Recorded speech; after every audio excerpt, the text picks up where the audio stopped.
E aí, pessoal, hoje trago para vocês a continuação do livro. Capítulo 3. O encolhimento da classe média. A visão de Robert. Como aumentar seu QI financeiro? Existem muitas definições para inteligência. Aprendi uma das mais práticas. Delas com meu pai rico. Inteligência é a capacidade de solucionar problemas. Por exemplo, na escola, se você é capaz de resolver problemas matemáticos é considerado inteligente. Fora da escola, se você é capaz de consertar um carro, as pessoas consideram que você tem inteligência automotiva. Quando se trata de dinheiro, quanto maiores forem os problemas financeiros que você é capaz de resolver, maior será a sua inteligência financeira. Hoje nosso mundo enfrenta alguns graves problemas financeiros. Muitos problemas estão interrelacionados, e um gera o outro. Alguns dos mais urgentes são: 1. Desvalorização do dólar. 2. Aumento da longevidade. 3. Aumento dos preços do petróleo. 4. Aumento da distância existente entre os ricos e todas as outras classes sociais. 5. Redução dos salários. 6. Exportação de empregos. 7. Falência das previdências sociais. 8. Eliminação das poupanças individuais. 9. Falta de ensino voltado à educação financeira. Eis as perguntas urgentes. 1. O que podemos fazer? 2. Quais são as soluções para esses problemas? 3. Nosso QI financeiro é suficientemente alto para resolver os problemas. 4. Como podemos evitar ser vítimas dessas dificuldades? 5. Como podemos evitar que nossas famílias sejam vítimas desses problemas? Muitos dos atuais problemas financeiros existem porque não os resolvemos assim que surgiram. Em vez de tornar mais alto o QI financeiro da população, nós ensinamos a esperar que o governo resolva seus problemas financeiros pessoais. Essa é a razão pela qual nenhum político se atreve a mexer com a previdência social e com a saúde pública, embora muitos saibam que esses programas estão fadados ao fracasso. Agora posso ouvir alguns de vocês, leitores, dizendo: precisamos cuidar daqueles que não têm condições de se cuidar. E concordo com isso. Nós, como sociedade civilizada, deveríamos cuidar daqueles que não podem cuidar de si mesmos. Contudo, a maioria de nós pode se cuidar, se isso for necessário e se tivermos sido treinados para tal. É hora de aumentar nosso QI financeiro. A mudança demográfica. Devido às ineficazes soluções adotadas no passado para aumentar o QI financeiro, hoje a população está sofrendo uma transformação conforme mostra o diagrama. Os ricos estão ficando cada vez mais ricos, e os demais estão ficando cada vez mais pobres, embora muitos indivíduos estejam ganhando mais dinheiro. Muitas economias mundiais estão se tornando sociedades compostas de duas classes, os ricos e os pobres, classes ou massas. A edição do The New York Times de 16 de abril de 2006, um domingo, publicou na primeira página um artigo sob o seguinte título: O renascimento do Japão amplia a lacuna econômica. O segundo parágrafo do artigo afirma: um país cuja autoimagem já foi sintetizada no slogan 100 milhões. Todos pertencentes a uma sociedade de classe média, hoje capciosa, impiedosamente classifica os indivíduos como vencedores, perdedores, e descreve o Japão como uma sociedade com crescentes disparidades. Em outras palavras, a classe média está desaparecendo. Hoje, no Japão, você é rico ou é pobre em termos financeiros, um vencedor ou um perdedor. Mesmo está ocorrendo na América, na Europa e em muitos outros lugares do mundo. O preço de um baixo QI financeiro. Em minhas conversas com Donald Trump, concordamos em que não podemos resolver os complexos desafios financeiros de hoje com a inteligência financeira de ontem. Se tentarmos resolver as dificuldades da previdência pública, concedendo às pessoas mais direitos a pagamentos e benefícios, estaremos matando a galinha dos ovos de ouro. Falamos, escrevemos e criamos jogos e outros produtos educativos sobre finanças porque queremos que as pessoas enriqueçam e resolvam seus próprios problemas financeiros, em vez de esperar que outros os resolvam. Ambos pensamos que, se dermos dinheiro às pessoas, apenas tornaremos o problema maior, mais difícil de resolver e mais perigoso. Em termos simples, a América está a caminho de se tornar uma nação culta, composta de pessoas ricas e pessoas pobres. A classe média está se extinguindo. O problema é que ainda há muitas pessoas como meu pai pobre, um homem bom, culto, trabalhador que, no entanto, esperava que o governo tomasse conta dele depois da aposentadoria. Existem muitas definições para a inteligência. Aprendi uma das mais práticas delas com meu pai rico. Inteligência é a capacidade de resolver problemas. Robert T. Kiyosaki. Na escola dominical, aprendi o seguinte: dê um peixe a alguém e ele terá alimento por um dia. E é isso que nós temos feito. Essa é a mentalidade de ter direitos, cultivada pela Previdência Social. Ensine alguém a pescar e ele terá alimento para a vida toda. É isso que Donald e eu temos feito. Queremos que os indivíduos aprendam a enriquecer. Ensinem outros a fazerem o mesmo, mas algumas pessoas não querem dar peixe. Há outras nem ensiná-las a pescar, na verdade, querem lhes vender peixe. Muitos desses vendedores de peixe são corretores de bolsas de valores, corretores de imóveis, planejadores financeiros, bancos e agentes de seguros. Estão no negócio de vender e não necessariamente no de ensinar ou dar. Em inglês, quando você junta as duas palavras, sell, vender, e fish, peixe, cria. Palavra selfish, egoísta. E embora a maioria das pessoas do ramo de negócios não seja egoísta, um número suficiente o é, e isso faz com que a palavra soe verdadeira. Eu a uso aqui para enfatizar a importância de estar prevenido, de estar consciente da diferença entre aqueles que dão os professores e aqueles que vendem. Donald e eu estamos preocupados com o fato de que a maioria das pessoas prefere não aprender a administrar ou a investir seu próprio dinheiro. Em vez de aprenderem, elas simplesmente entregam seu dinheiro a especialistas, e esperam e rezam para que eles sejam, de fato, especialistas em como ficar rico. Donald Trump diz que os consultores financeiros são vendedores de peixe. O título do pertinente capítulo de estudo: Seja seu próprio consultor financeiro.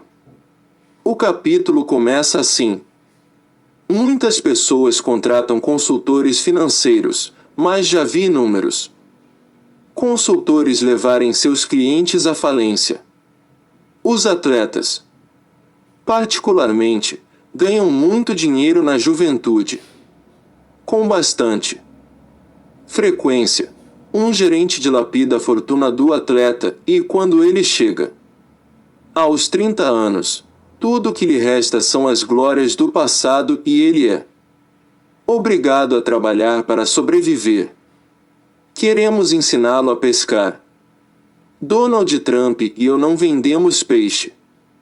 Não vendemos conselhos sobre investimentos nem dizemos às pessoas no que investir. Somos professores.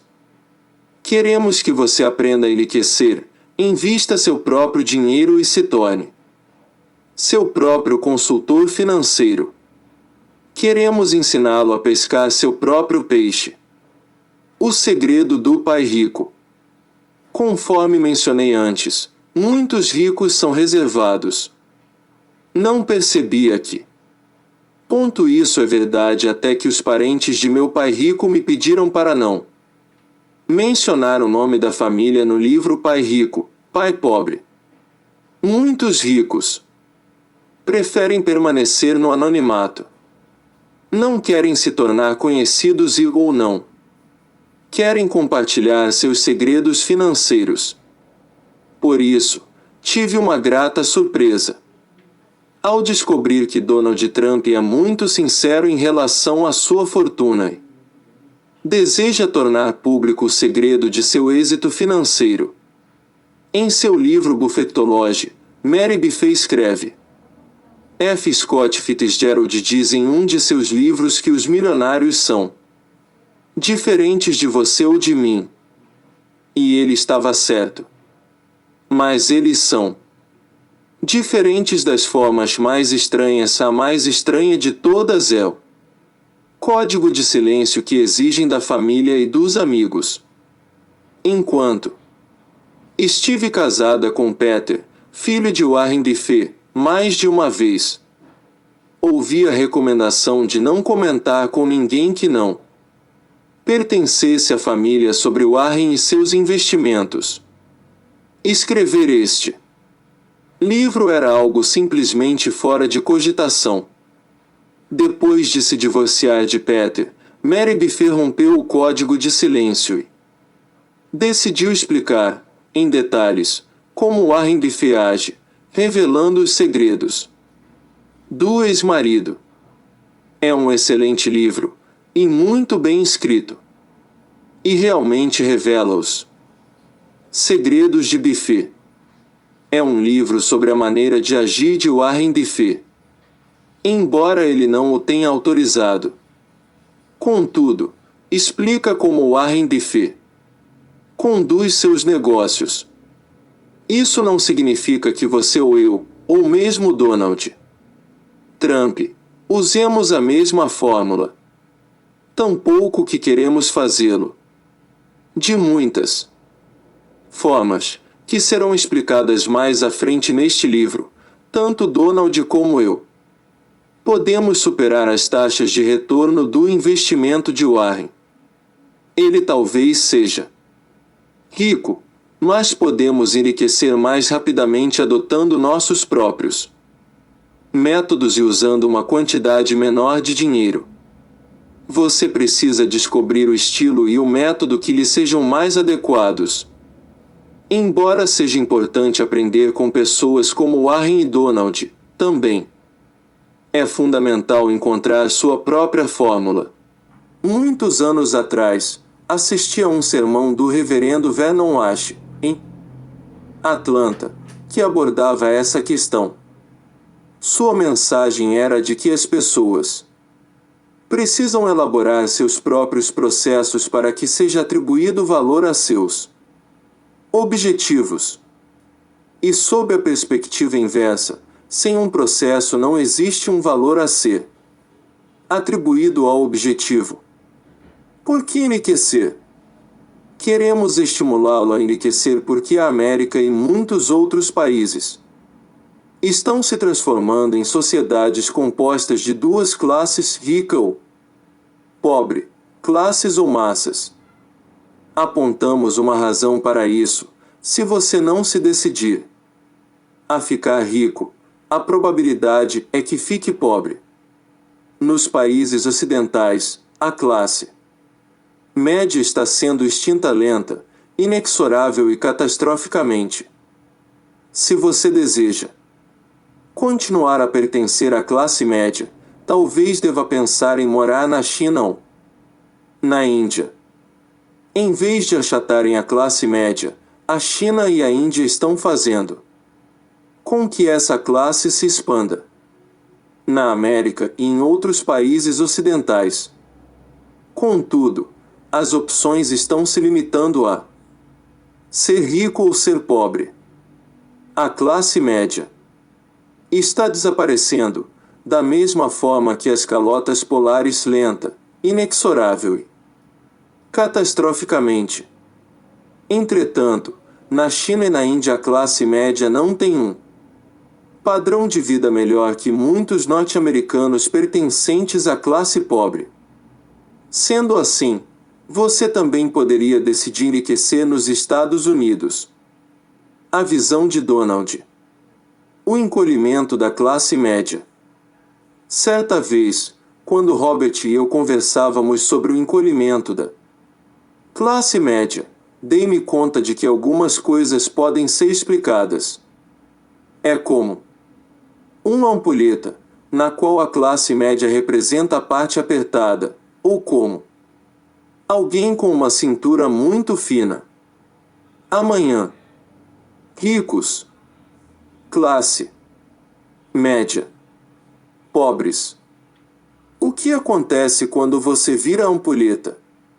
Independentemente do movimento que você faça, terá apenas duas opções: os pobres alimentando-os ricos ou os ricos alimentando os pobres. Não existe outra escolha.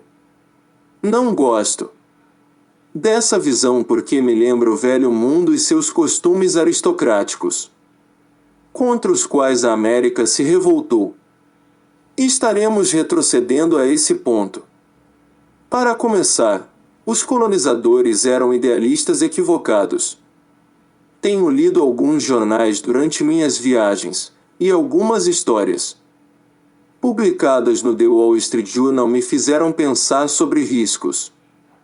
Ontem, ouvimos a história de 3 alpinistas que morreram durante a descida do Monte Everest, obviamente vitimados pela exaustão, após terem atingido o objetivo. Hoje temos um artigo sobre o grande cavalo bárbaro e seu grave acidente. Temos também a tragédia da Volvo Ocean Race, na qual um jovem holandês foi varrido do iate por uma grande onda. A seguir, a tripulação de outro iate precisou abandonar a embarcação durante uma violenta tempestade, e foi resgatada pela embarcação que havia perdido um de seus tripulantes. Todos eram exímios navegadores, e suas habilidades náuticas eram incontestáveis. Não existem garantias, mas estar preparado com certeza é melhor do que ser pego de surpresa. Donald J. Trump. Às vezes as expectativas levam a resultados surpreendentes. Frequentemente existe uma tênue linha entre a vitória e a derrota, e eu me sinto um pouco filosófico ao refletir sobre isso. Às vezes os planos mais bem elaborados malogram devido a eventos incontroláveis, como condições climáticas, incidentes inesperados ou talvez excesso de confiança, se é que isso existe. A filosofia é uma forma de tentar entender coisas e eventos inexplicáveis com os quais nos deparamos no decorrer da vida. Como disse antes, é importante que permaneçamos ilesos, do contrário, nos tornaremos um alvo. Um pequeno vazamento pode provocar o naufrágio de uma embarcação, ou uma grande onda pode destruí-la, conforme comprovado pelos velejadores da Volvo Race. De uma forma ou de outra, a instabilidade pode criar Situações que nos fazem balançar e colocam nosso equilíbrio fora de controle. Se analisarmos a história do mundo, não faz muito tempo os Estados Unidos conquistaram a posição de superpotência. O maior risco que o país corre agora é não estar preparado para o futuro. Conforme constatamos, não existem garantias, mas, com certeza, estar preparado é melhor do que ser pego de surpresa. Na Batalha de Gallipoli, na Primeira Guerra Mundial, ninguém esperava que 250.000 soldados fossem mortos, ou que as forças aliadas da Inglaterra, Austrália, Nova Zelândia e França fossem rechaçadas e derrotadas pelos turcos. Elas foram pegas de surpresa, pois não sabiam no que estavam se metendo. A China hoje. A globalização é um fato real hoje. Quando Robert descreveu a China e a Índia como economias em desenvolvimento às quais precisamos prestar atenção, eu simplesmente sorri. Uma vez mais nosso modo de pensar coincidia. Muitos acham que serão necessários anos para que a China ou a Índia cheguem perto da posição da América como a maior economia mundial. Mas isso pode ser outro exemplo do pensamento grupal que hoje reina. Tanto Robert como eu já presenciamos o impacto global. Pouco tempo atrás, eu conversava com um amigo que mora na Europa e ele mencionou a grande cobertura da imprensa à China naquele continente, comparada à vigente nos Estados Unidos. É um tópico muito discutido na Europa. Existem dois fatos isolados sobre a China que indicam como esse país está agindo e em que direção está caminhando. 1. A primeira filial da Starbucks foi inaugurada na China 2 anos atrás. Hoje, existe um número maior de Starbucks na China do que nos Estados Unidos. 2. Na década de 1970, Xangai tinha apenas um arranha-céu. Hoje tem cerca de 800. Como construtor de arranha-céus e sabendo que existe uma filial da Starbucks no Trump Tower, fico pasmo com essas duas constatações. Esses dois exemplos mostram claramente que a China representa uma grande força. Sua população é tão grande que 1 em cada 5 habitantes de nosso planeta é chinês. O país tem uma economia e uma força de trabalho vibrantes, e já se adaptou muito bem às novas tecnologias. Os chineses são trabalhadores e disciplinados. O que isso quer dizer? Podemos fechar os olhos e ser definitivamente derrotados, ou podemos analisar a China e tomar um posicionamento para que possamos nos beneficiar das mudanças. A Índia hoje, já que meus 2 filhos mais velhos, Dom Júnior e Ivanka, que trabalham na Trump Organization, recentemente visitaram a Índia, decidi fazer algumas pesquisas por conta própria. Mas primeiro quero contar uma história recente que ocorreu no Trump Tower. No ano passado, um de meus funcionários estava indo para o aeroporto e pegou um táxi perto do Trump Tower. O motorista era um jovem indiano, e aquela era sua primeira viagem para o aeroporto, mas ele estava mais interessado em saber se seu passageiro já vira o Sr. Donald Trump. Meu funcionário respondeu, sim, há 5 minutos. O motorista ficou muito impressionado e perguntou, o senhor viu Donald Trump há 5 minutos? No Trump Tower? Sim, seu escritório fica no prédio e eu trabalho lá. O jovem ficou ainda mais impressionado e perguntou, o senhor quer Dizer que Donald Trump trabalha. Ele não podia acreditar no que acabará de ouvir. E meu funcionário continuou a explicar a realidade de minha vida, o que significa passar longas horas no escritório, e que usamos post-its, lápis, copiadoras e tudo mais que você encontra em um local de trabalho. O motorista continuava impressionado, e decidiu contar certos fatos sobre seu país durante o trajeto para o aeroporto. Ele resumiu a história da Índia em alguns minutos. Explicou também que em seu país eram falados centenas de idiomas e dialetos, e que o sotaque se modificava a cada 70 quilômetros, mas, independentemente de você estar em alguma província ou em Punjab, havia 3 palavras que todos conheciam. Foi a vez de meu funcionário ficar curioso e perguntar: quais? O motorista tirou as mãos do volante para ilustrar o que ia dizer e, com grande exultação, disse: você está demitido. Meu funcionário deu uma boa risada e a seguir perguntou gentilmente se ele sabia o caminho para o aeroporto. O motorista respondeu que ele não devia se preocupar, que ele tentaria descobrir. E descobriu, sem nenhum problema. Sem dúvida, ele tinha um ótimo senso de direção, e também uma grande vontade de falar sobre seu país. Temos alguma ideia sobre a direção em que a Índia está caminhando? Sabemos alguma coisa sobre a Índia? Para começar, eis alguns fatos. A Índia é a maior e mais antiga civilização existente no mundo. Nos últimos 10.000 anos, a Índia nunca invadiu outro país. A Índia é a maior democracia do mundo.